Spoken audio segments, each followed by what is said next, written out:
Waiting is the hardest part. You have to be very patient. You have to wait until something comes along, which, at the price you're paying, is easy. That's contrary to human nature, just to sit there all day long doing nothing, waiting. It's easy for us, we have a lot of other things to do. But for an ordinary person, can you imagine just sitting for years doing nothing?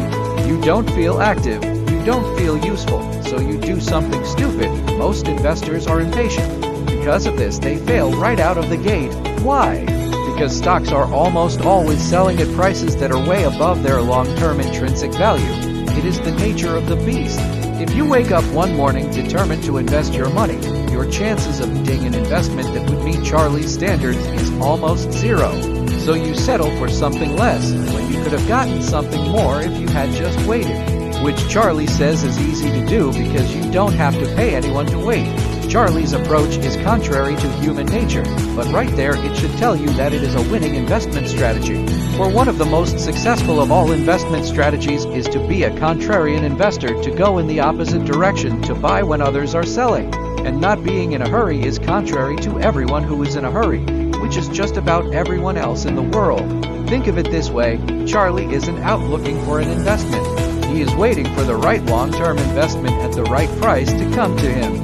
Yes, he keeps his eyes wide open to make sure he sees it when it arrives, which is why he reads a lot, to make sure he sees it when it shows up. But if it doesn't show up, he just keeps on reading. Is that hard to do? Imagine that you go see an investment advisor and he tells you it might take years to end the right investment. Most people would stand up and leave and go end another investment advisor. It truly is not in people's nature to wait, which is the advantage Charlie has over all of us. Because most people are in a rush because they can't be like Charlie and wait years for the right long-term investment at the right price to show up. And since most of the time stocks sell at prices in excess of their intrinsic value, most investors end up overpaying for the stocks they are buying. So my question to you is this: are you one of the 99% of investors who are in a rush and end up overpaying for your investments? Or are you part of Charlie's 1% club who have the patience to wait years, if necessary, to end the right long-term investment selling at the right price?